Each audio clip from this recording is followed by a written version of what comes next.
خودی کا نہار صلح ہونے لگی تھی تو رات کو دونوں طرف سے جا کر کیا لگا دی، آگے لگانی تاکہ آپس میں لڑ پائیں. تو یہ ان کی تھی. جو کہا جائے 700 صحابہ یا صحابیات کے ساتھ ظلم ہوا، ستم ہوا، اور پھر نعوذ باللہ عصمت دریاں ہوئیں، یہ ایسا نہیں ہے. کسی سٹرونگ کنسیپٹ ہے، مطلب بڑے لوگ اس کو، یہ اس کی عبادت ہمارے عمر صدیق صاحب ہے نا، ہمارے ہی ہیں مناظر اسلام صاحب ہیں، انہوں نے بھی یہ بات کر دی آن دی ریکارڈ بات. انہوں نے کہا میں بے دین کتابیں نہیں پڑھتا، قرآن صحیح بخاری جو پڑھنا تھا. میں نے ان سے فون پہ رابطہ کیا، میں خدا کا واسطہ یار بخاری مسلم میں یہ نہیں ہے. انہوں نے پھر اگلے ایک اور درس میں پھر میں نے اس کا ویڈیو ریکارڈ کے اندر کہا کہ آپ کو خدا کا واسطہ اس کا کوئی ایک حوالہ تو دے دیں یار، حدیثوں کو چھوڑ دیں، تاریخ میں کوئی ایک حوالہ دے دیں یار. لیکن آج تک وہ نہیں آیا. چھوکرا جس کے ہاتھوں امت کی ہلاکت ہوئی، اولہم یزید بن معاویہ، امت کی ہلاکت جس کے ہاتھوں ہوئی وہ یزید بن معاویہ تھا. کیوں؟ سب سے پہلے حسین اور اہل بیت کا قتل ہوا. دوسرا ظلم سن 63 میں مدینے پر حملہ ہوا، 700 صحابہ کرام کو قتل کروایا ظالم نے. اور تم حسین کی بات کرتے ہو، اللہ کی قسم 3 دن تک پیغمبر کی مسجد میں نہ اذان ہوئی نہ جماعت ہوئی، اور کسی کافر نے آج تک مسلمانوں پہ وہ ظلم نہیں کیے جو اس پلید نے مسلمانوں پر ظلم کروائے. آج تک نہیں ہوئے. جب سے مسجد نبوی بنی ہے تب سے لے کر آج تک بے شمار صحابہ کرام کو قتل کیا گیا، بے شمار تابعین کو قتل کیا گیا، لوٹا گیا مدینہ کو. 1000 عورتوں کے ساتھ جبری زنا کیا گیا. ایسے ایسے پلید کام کیے گئے کہ جن سے انسانیت بھی شرمندہ ہے.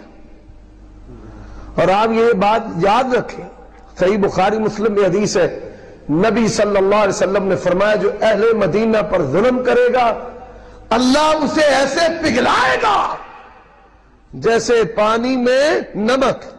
اور بتاؤ اس حدیث کے بعد کیا لکھا ہے اسلاف نے کہ اس سے مراد یزید بن معاویہ ہے کہ جب اس نے اہل مدینہ پہ ظلم کیا تو اللہ نے پھر اسے ایسے پکڑا اور ایسے ہلاک کر دیا جیسے نمک پانی کے اندر پگھل جاتا ہے.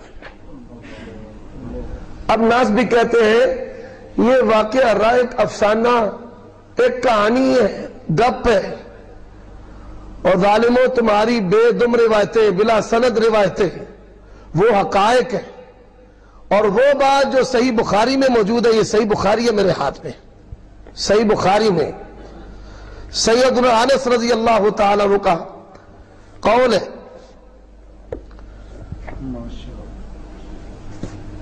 صحیح بخاری میں موجود ہے انس رضی اللہ تعالیٰ عنہ سے، جس کی تشریح جو ہے یہ فتح الباری کے اندر موجود ہے. یہ واقعہ حرہ کا ثبوت صحیح بخاری میں بھی ہے اور واقعہ حرہ کا ثبوت صحیح مسلم میں بھی ہے.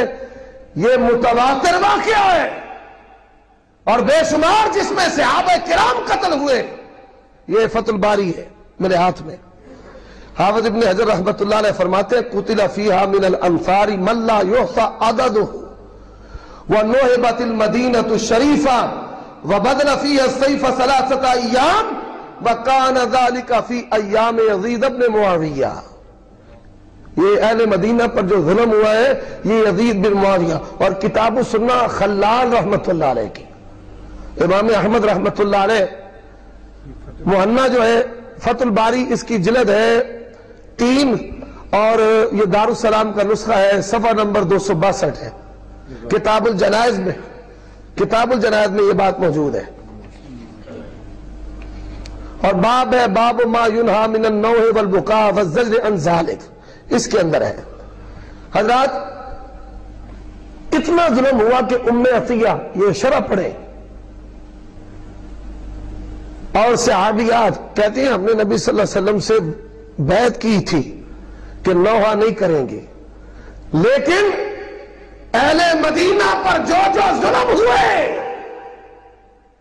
وہ دیکھ کر ہمیں اپنے وعدے ٹوٹتے نظر آتے تھے کہ کرے کیا اتنا ظلم۔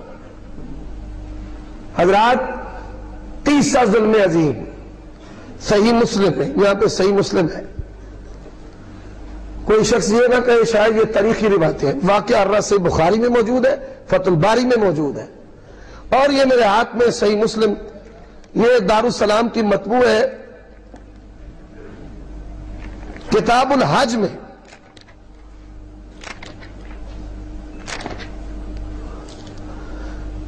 کتاب الحج کی روایت 3245 ہے۔ لما احترق البيت زمن يزيد بن معاوية حين غزا اہل الشام، ابن نمیر پلید نے عبداللہ بن زبیر رضی اللہ تعالیٰ عنہ کے خلاف چڑھائی کی، وہ خانہ کعبہ کے اندر چھپ گئے، دروازہ کھولا اندر چلے، منجنیق لگوا کر اس نے خانہ کعبہ پر سنگ باری بھی کروائی اور آگ بھی لگوائی، یہ 3 ظلم کیے۔ نبی کے بیٹے کو شہید کروایا، بے شمار صحابہ کا قاتل، اور بیت اللہ پر سنگ باری کر کے اسے آگ لگوانے والا ہے۔ اور یہ باتیں صحیح بخاری، صحیح مسلم، کتب احادیث سے ثابت ہے، کسی تاریخی کتاب کا نام نہیں لے رہا۔ انس رضی اللہ تعالیٰ عنہ کی روایت صحیح بخاری میں ہے، اور یہ بیت اللہ کا جلایا جانا کتاب الحج صحیح مسلم میں ہے۔ سب سے پہلے یہ حافظ ابن حجر رحمت اللہ علیہ کی تہذیب التہذیب ہے۔ کس کی کتاب ہے؟ حافظ ابن حجر رحمت اللہ علیہ کی تہذیب التہذیب ہے۔ فرماتے ہیں ارسل الجیوش الی الحسین فقتل، اس نے لشکروں کو بھیجا حسین کی طرف اور حسین کو قتل کر دیا گیا۔ دوسری بات ثم خرج اہل المدینہ علی یزید، اہل مدینہ نے یزید کی بیعت توڑ دی 63ویں سال میں۔ مسلم بن عقبہ جس کو مجرم بن عقبہ کہتے ہیں، اسے حکم دیا کہ مدینہ تیرے لیے 3 دن تک حلال ہے، اور ان سے بیعت لے اس بات پر کہ یہ صحابہ تابعین ہمارے غلام ہیں، ہمارے بندی ہیں۔ اور پھر قتل بہا خلقا من الصحابہ والتابعین، اس نے بے شمار صحابہ کو بھی قتل کیا اور تابعین کو بھی قتل کیا۔ وَأَفْشَعَ الْقَضِيَّةَ إِلَى الْغَایَةِ، بڑے بڑے گندے کام اس بندے نے کیے ہیں۔ یہ حافظ ابن حجر رحمت اللہ علیہ وہ لکھ رہے ہیں، حافظ ابن حجر رحمت اللہ علیہ۔ آنکھیں اگر بند ہو تو دن بھی رات ہے، اس میں بھلا کیا قصور آفتاب کا۔ اور حضرات یہی پر بس نہیں، حافظ ابن حجر رحمت اللہ علیہ روایت لے کر آئے ہیں عمر بن عبد العزیز رحمت اللہ علیہ، جو بڑے نیک خلیفہ تھے، کبھی چڑیا تو کیا چونٹی بھی نہیں ماری۔ ایک بندہ آیا کہتا ہے امیر المومنین یزید، کہتے اتقول فی یزید امیر المومنین؟ نعم، اور تو نے یزید کو امیر المومنین کہا ہے؟ جی ہاں جی کہا ہے۔ آدھے لمبے پہنچے 20 کوڑے مارو انہوں۔ کتنے کوڑے؟ 20۔ یہ تہذیب التہذیب میں روایت موجود ہے۔ یہ بھائی صفحہ ہے 228، میرے پاس یہ نسخہ 6 جلدوں والا ہے۔ یزید بن معاویہ والی جلد نکال ہے، یہ روایت موجود ہے۔ اور امام احمد ابن حنبل کا صحیح قول آپ کو سنایا ہے، ڈاکو ہے ڈاکو، لوٹا مدینے کو، اہل مدینہ پر ظلم کیے۔ حضرات اب آئیے، یہ حافظ ابن حجر رحمت اللہ علیہ کے بعد شمس العلماء شیخ الاسلام حافظ ذہبی رحمت اللہ علیہ فرماتے ہیں قلت کان قویا شجاعا ذا رأی وحزم وفتنہ وفصاح وکان ناصبیا فظا غلیظا جلفا، منہ پھٹ بدتمیز گستاخ ناسبی تھا، حضرت علی کی توہین کرنے والا تھا۔ یتناول المسکرہ وَيَفْعَلُ الْمُنْكَرَ، نشائی بھی تھا اور کبیرہ گناہ بھی کیا کرتا تھا۔ یہ سیر ہے اعلام النبلاء، کیونکہ میں اکثر اپنی کتابیں مناظروں میں لے کر جاتا ہوں، میں نے بڑے نسخے نہیں رکھے، یہ سیر پوری جو ہے یہ میرے پاس 3 جلدوں میں ہے، یہ بڑا اچھا نسخہ ہے، طالب علم علماء اسے خرید کر رکھ لیں۔ اس کے اندر یہ حافظ ذہبی رحمۃ اللہ علیہ کا اپنا موقف لکھا ہے، اور فرماتے ہیں کہ اس کا آغاز جو ہے وہ حسین شہید کے قتل سے اور انجام اہل مدینہ صحابہ اور تابعین کے قتل سے ہوا ہے۔ حضرات اس سبحان ربك رب العزة عما يصفون وسلام على المرسلين والحمد لله رب العالمين وصلى الله على سيدنا